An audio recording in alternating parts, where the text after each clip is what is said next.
Olá, tudo bom?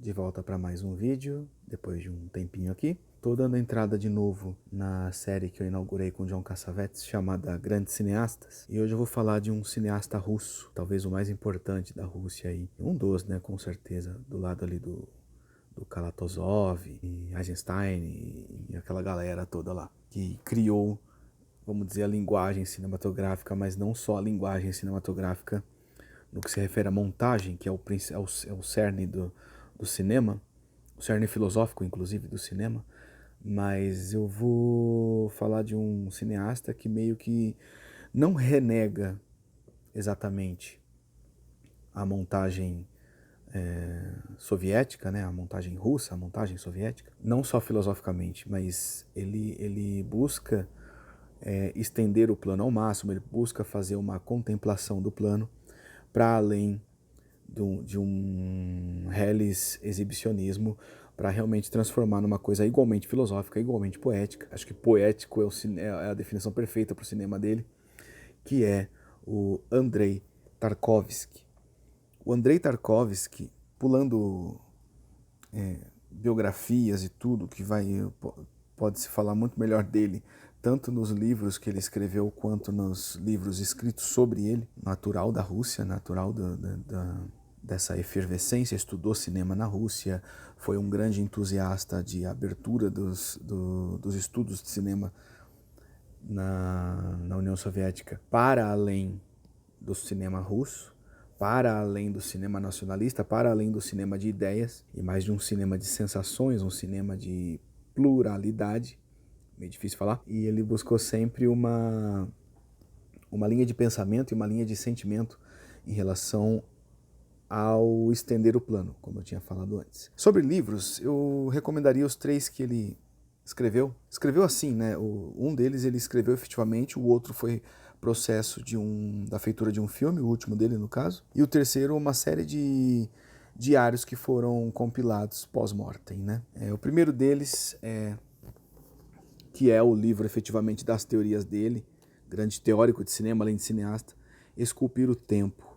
Tá? Aqui ele vai discutir a própria obra, ele vai discutir os seus pensamentos filosóficos, seus pensamentos artísticos, como ele se encara como artista, quais são os artistas que o influenciaram, tanto no cinema quanto em outras artes. E aí ele vai falar um pouco sobre cada um dos filmes que ele dirigiu.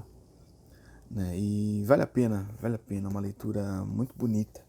Né? Esse diário tem no começo tem as cartas que ele recebeu quando ele lançou o filme O Espelho, o mais difícil dos filmes dele, que muita gente reclamou, falando que não entendeu o filme, outras pessoas falaram que, nossa, como você pôde fazer um filme tão bonito, eu não entendi nada, mas eu senti tudo, ou, nossa, esse filme me lembra muito minha avó, como é que você sabe tanto da minha avó, do meu avô, da minha infância, né? Ao mesmo tempo que outras pessoas, nossa, mas você tem que ser mais comunicativo, ninguém vai entender nada, esse filme é pretensioso, aquela coisa toda que acontece com todo artista, principalmente os vanguardistas, no caso do Tarkovsky, assim como no Buñuel, assim como no caso do próprio Cassavetes, que eu falei no vídeo da série, o vídeo anterior da série, né? Dessa série Grandes Cineastas, que busca visar abrir uma pequena reflexão sobre cada um desses, o que fazem deles grandes cineastas, né? Então eu fico Esculpir o Tempo aí como dica. Para além dele, perdão, você tem esse livro / processo de escrita, O Sacrifício, que é o último filme dele. Aqui está o roteiro e aqui está o romance, né? O livro que originou o roteiro. Todos de autoria do Tarkovsky. Como ele não sabia se ia fazer o filme ou não, ele resolveu escrever. Além disso, tem vários fotografias, várias frames do filme ao longo da segunda parte, que é o roteiro, né?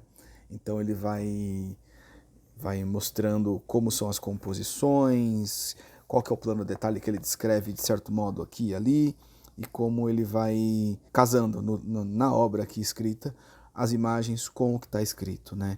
E isso ajuda também na leitura do próprio romance, que está na primeira parte. Esse livro está um pouquinho ruim, porque ele caiu na água, né? Aí ele tá meio estragadinho, tadinho. Mas é um livro que eu guardo com muito carinho e ele é muito bom, né? Ele é muito significativo, né? Então o Sacrifício, ele é o filme Testamento do Tarkovsky, daqui a pouco eu falo dele. Esse aqui é da editora Realizações. Esse aqui é da Martins Fontes, selo Martins Fontes, né? E esses outros dois que eu vou falar são da editora Realizações. E o terceiro livro, que é um calhamaço, eu recomendo ler partes, aqui e ali, ao longo dos dias, ao longo dos meses, nada de tentar maratonar esse livro aqui, que é o Diários, que cobre do ano de 1970 a 1986, que é quando ele vai embora, né? Infelizmente, o artista que morreu cedo. E aqui tem várias coisas sobre a feitura tanto enquanto artista, quanto da vida pessoal, os problemas de orçamento, os problemas pessoais, várias coisas, né? Deu uma mexidinha aqui, peraí. Voltei aqui, deu uma quedinha aqui o celular, também, o tamanho desse livro aqui balançou a mesa toda, né? Então fica aí a dica do Diários. O Tarkovsky, ele dirigiu apenas 7 longas-metragens, ele tem um filme para TV, e ele tem um curta e tem um média-metragem. O curta vocês conseguem encontrar nessa coleção Folha, Grandes Livros no Cinema, na edição número 6, Os Assassinos, do Ernest Hemingway. Aqui o filme é do Don Siegel, mas nos extras você vai ter a versão de Os Assassinos, dirigida pelo próprio Andrei Tarkovsky, 20 minutos, né? Um curta-metragem dele que vem como extra aqui. Além do filme do Don Siegel ser fantástico, assim, é Don Siegel, né? O cara é muito bom. Aqui tem o próprio Cassavetes atuando, tem o Lee Marvin e tudo. No extra tem esse primeiro exercício de cinema do Andrei Tarkovsky, uma coisa ainda bem diferente do que ele viria a fazer depois, que é um filme mais narrativo, né? Um filme mais tradicional, e depois ele vai debandar para outras coisas. Depois desse filme, ele vai ter um média-metragem para TV, chamado Hoje Não Haverá Saída Livre, que não se encontra, só nas internets obscuras da vida. E depois ele vai ter esse que está de extra desse DVD que eu falo daqui a pouco, que é o Rolo Compressor e o Violinista. Ele está no extra de O Espelho, que é um filme bem interessante, já começa com as questões poéticas dele, os pensamentos poéticos dele sobre esse homem que trabalha com esse rolo-compressor e, como contraposição, uma criança, um menino, que toca violino. Então você tem a leveza da arte e o peso da indústria digladiando num duelo poético, assim, vamos dizer. Depois disso, ele vai para a estreia dele em longas-metragens. Tô olhando aqui por causa do microfoninho aqui. Ele vai para a estreia dele em longas-metragens com esse grande filme, que na estreia de longas-metragens ele já ganha o Leão de Ouro, né? Lembrando que existem 3 grandes festivais, pelo menos os 3 mais famosos festivais de cinema, que são o Festival de Cannes, Festival de Veneza e Festival de Berlim. Ele ganhou o prêmio máximo em Veneza, com A Infância de Ivan, empatado com Dois Destinos, do Valério Zurlini, que é um cineasta que eu vou falar aqui depois, na série Grandes Cineastas, que também é fantástico. E não tem nada a ver esse filme com o deles, é uma premiação foi bem eclética, essa premiação dos dois, assim. E o Infância de Ivan vai falar sobre esse menino, chamado Ivan, que é uma espécie de leva e traz do campo de guerra, né? Nós acompanhamos ele ao longo de suas missões durante o campo de guerra e como essa infância perdida apenas volta através de sonhos, né? E aí é uma questão do Tarkovsky que já começa forte, que são a questão dos sonhos. O sonho como uma espécie de portal para além da própria realidade, onde ele revisita o espírito da mãe morta na guerra, onde ele revisita o espírito de amigos de infância mortos na guerra, onde ele experiencia uma alegria que morreu durante a guerra, né? Então você tem a face do Ivan criança no sonho e a face do Ivan criança na guerra, e você vê um distanciamento entre um e outro muito gritante, tanto pelo trabalho de maquiagem como pela atuação do menino, né? O Nikolai Burlyaev. É difícil falar esses nomes russos. Só o Tarkovsky que eu consigo porque eu treinei. E aí essa infância vai sendo quebrada e destruída e desmembrada ao longo da história. E vários simbolismos, né? Tem uma hora que ele visita um homem completamente louco, um velho completamente louco, numa casa em ruínas, e na cabeça daquele homem a casa ainda está inteira. Você tem uma crueldade com relação à perda da infância, porque o Ivan não tem mais nada a não ser as missões na guerra e ele não quer ir para o orfanato, então ele se rebela contra o general que quer mandá-lo para o orfanato. Em paralelo, você tem uma história romântica envolvendo uma das enfermeiras, que serve até como metáfora dessa pequena beleza diante do horror que é a presença do próprio Ivan dentro do contexto da guerra. É um grande filme, vale demais a pena conhecer a infância de Ivan. Depois, ele segue para o que muitos é um dos melhores filmes dele, talvez o melhor filme dele, mas eu tendo a não concordar, que é o Andrei Rublev, cinebiografia do artista Andrei Rublev, que fala lá no ano de 1400, né? 1400 e pouco, final do século XIV, início do século XV, sobre esse artista plástico que pinta para igrejas, e aí você tem todo um contexto histórico envolvendo guerras de novo, envolvendo a perda da infância, a perda da inocência, envolvendo toda um olhar mesmo, um panorama sobre a história da Rússia. Ele também está nessa caixa aqui, lançado pela Obras Primas, Andrei Tarkovsky, caixa Andrei Tarkovsky, que eles lançaram o Andrei Rublev na sua versão integral, né, de 182 minutos, 3 horas. Aqui na versão da CPC Umis Filmes também é a versão completa dele, de 3 horas. Esse também é da CPC, né? A Versátil lançou, só para ilustrar também, a Versátil lançou A Infância de Ivan nessa caixa aqui, ó, a arte de Andrei Tarkovsky. E o Rublev vai contar esse contexto todo, histórico e poético, a respeito da como a arte sobrevive aos conflitos e às guerras, né? E tem um momento muito legal, uma alegoria muito boa sobre o Borishka, que é um menino que constrói sinos, um jovem que constrói sinos de igreja, e como ele construindo isso simboliza o sacrifício que é do Andrei Rublev de criar a própria arte no contexto em que vive. Bem interessante. Aliás, o ator do Ivan interpreta o Borishka nesse episódio. É um filme episódico, alguns deles o próprio Rublev mal participa, mas vale a pena muito conhecer esse grande filme do Tarkovsky também. E aí ele vai para aquele que é o mais famoso dele, o que foi considerado o 2001 da União Soviética, que é o Solaris. Não confundir com o Solaris do Steven Soderbergh, de 2002. Não seria um remake do filme, mas seria uma adaptação mais fiel ao livro do inesquecível, Stanislav Lem. Saindo desse livro, o Tarkovsky cria a obra dele. A partir do livro, ele cria a obra dele. Mais ou menos o que o Kubrick fez com o Iluminado. A partir do livro, ele constrói a obra dele. É o filme que o Tarkovsky menos gostava dele, porque, de acordo com ele, o cinema comercial sempre diminuía a potencialidade da arte. Mas mesmo assim você vê inserido todo o contexto, toda a ideia de sonho, toda a ideia de flutuação, que aqui é justificado pela gravidade. No Rublev tem uma espécie de flutuação e levitação, onde um dos personagens está amarrado a um balão. A infância de Ivan, tem uma hora que o Ivan em sonho voa, né? Então ele tem essa coisa metafísica, mais espiritualizada, simbólica de buscar várias figuras. O cavalo aparece no Rublev, a questão da maçã como um símbolo forte também, leite, a água, tem sempre água por perto, os elementos naturais, né? Terra, fogo, água e ar, sempre em contexto.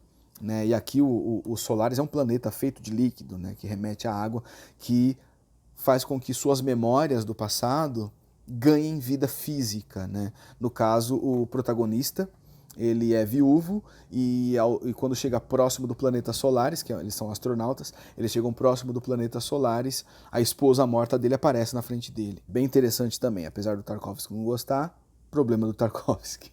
É um grande filme, ao lado de 2001, assim, vale a pena fazer uma sessão dupla. Os dois filmes, eles dialogam bem, assim, né? Solaris. Depois ele vai para aquele que é o filme mais difícil dele, o mais complicado, que é O Espelho. O Espelho também está aqui na caixa.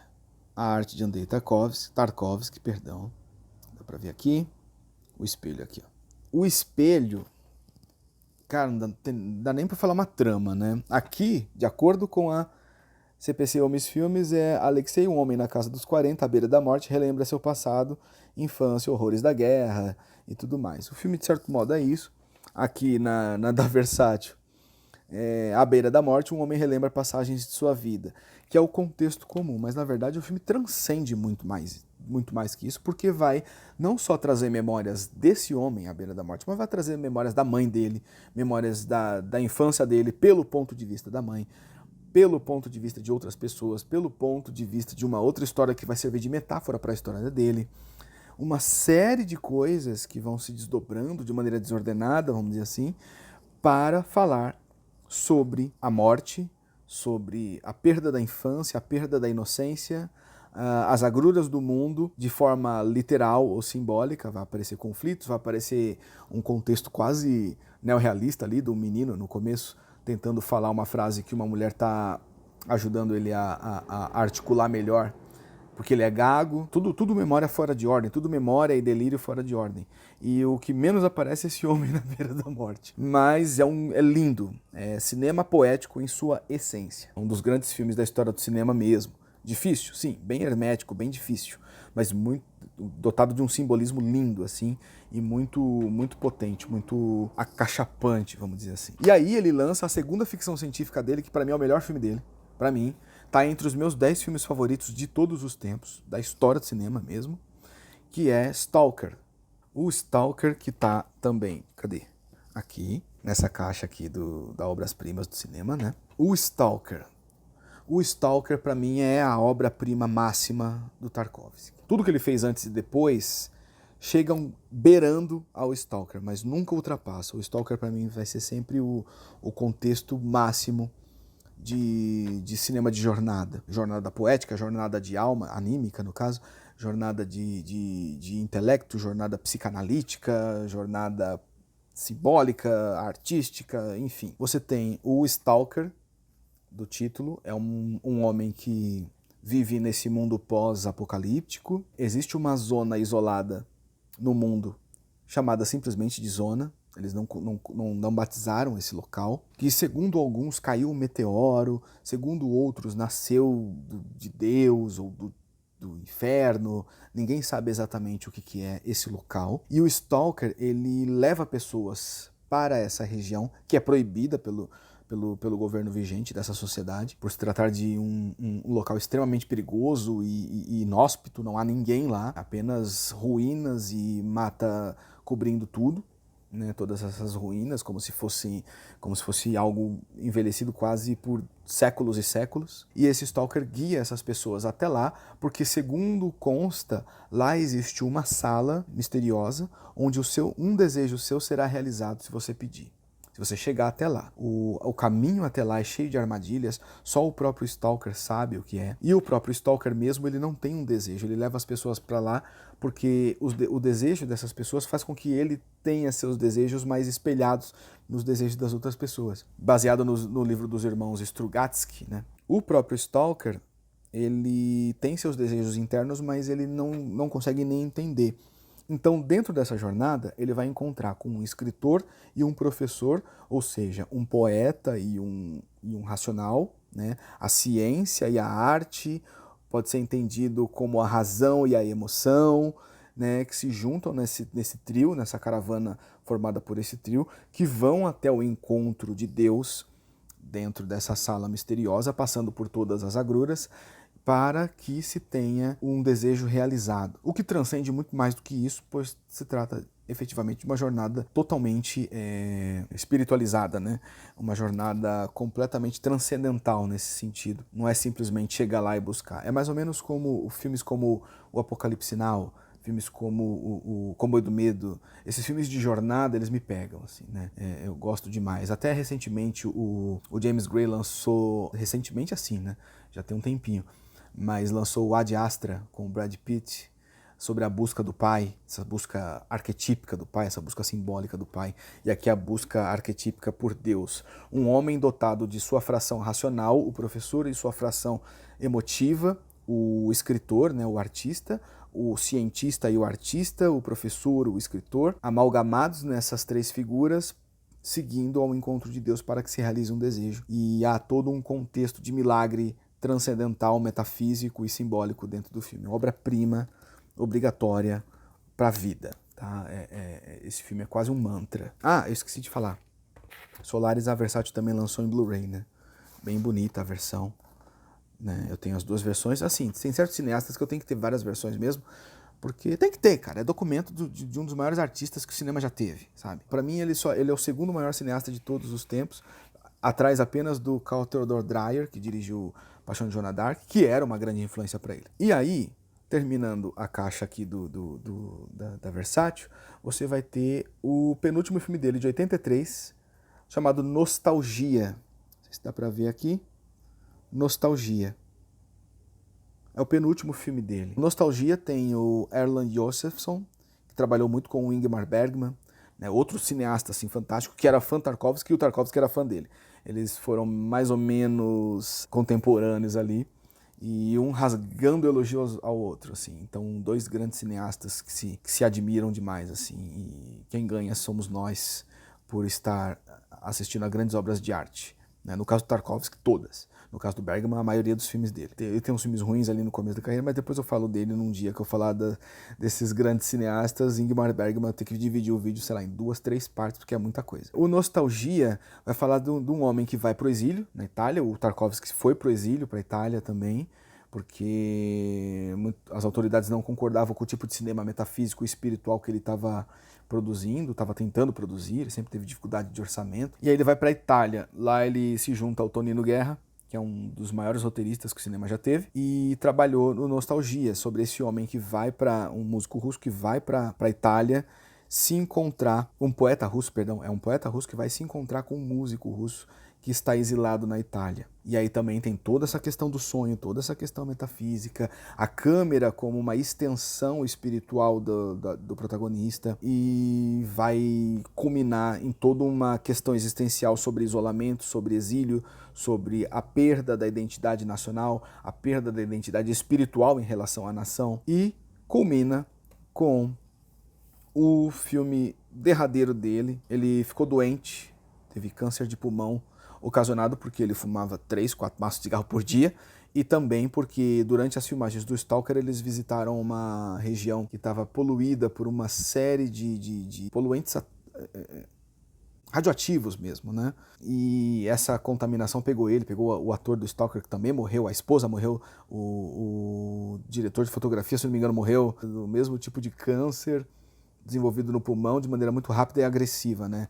E ele já estava doente quando ele fez O Sacrifício, O Canto dos Cisnes, do próprio Tarkovsky. Ele vai chamar para fazer a direção de fotografia o cara que trabalhou com o Bergman.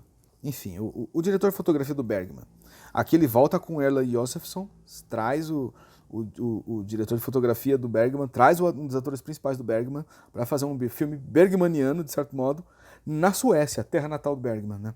Agora ele vai para a Suécia, faz seu derradeiro filme, que é sobre um idoso que tem uma reunião de família numa casa de campo, e aos poucos ele vai percebendo os horrores do mundo na forma, de novo, de guerra, né? Ele começa a carreira dele de longas metragens com guerra e termina com um contexto de guerra, e só que muito mais espiritualizado. É como se fosse o Ivan velho, ainda observando o mundo em ruínas, o mundo ruindo por causa de guerras, por causa de conflitos, né? do materialismo do homem. E mais um poema visual do Bergman, do Tarkovsky, mais um poema espiritual do Tarkovsky, que é quase que um rito de passagem do Tarkovsky, assim, é o testamento dele, a súmula da obra dele. Tudo o que ele pensa, tudo o que ele sente, tudo o que ele medita sobre arte, sobre espiritualidade, sobre a fé, sobre angústias, existencialismo, ele coloca no Sacrifício. Parecia que ele já estava sabendo que seria o último filme dele, né? Grandes artistas fazem poucos filmes, assim, pela dificuldade e pelo vanguardismo das coisas, né? Alguns pela técnica, outros pela completa dimensão transcendental que alcançaram, como no caso do Tarkovsky. Além disso, eu recomendaria também o Tempo de Viagem, que está aqui no extra do DVD da Versátil, arte de Andrei Tarkovsky. Tempo de Viagem, sobre a feitura do Nostalgia, e dirigido por Andrei Tarkovsky, que vai falar sobre o make-off do Sacrifício, todo o processo de criação do Sacrifício. Esses documentários, eles não são exatamente um making-off ou coisa assim, mas eles são uma espécie de súmula do contexto dele. Você não vai ver só entrevistinhas e bastidores, pessoal dando risada, essas coisas. Você vai ver um artista pleno, trabalhando, plano a plano, cada movimento de câmera, cada contexto, ordem dos objetos, cores dos objetos. Então é um obsessivo compulsivo trabalhando, né, igual Kubrick, e é um documento sobre um dos grandes artistas, não só do cinema, da arte de modo geral, né, do nosso tempo, trabalhando a pleno vapor, como se pressentisse aí que fosse realmente o último filme dele. Então fica a dica aí para conhecer, apreciar e ter esse respeito e admiração pelo trabalho de um grande artista como é, no caso, o Andrei Tarkovsky, esse grande cineasta, um dos grandes cineastas de todos os tempos, um dos grandes artistas de todos os tempos. Talvez eu até faça uma série nova, né? Grandes artistas da humanidade, e o Tarkovsky já seria a inauguração desse novo quadro, essa nova playlist aí do YouTube, né? Vale a pena demais conhecer, vale a pena demais, assim. É um cinema transcendental. É fácil? Não. Eu recomendaria começar pela Infância de Ivan e deixar O Espelho por último, por ser o mais subjetivo. Mas vale a pena demais, assim. É um grande, grande, grande artista. Tá? Andrei Tarkovsky, série Grandes Cineastas. Tá bom? É isso. Um grande abraço e até o próximo vídeo.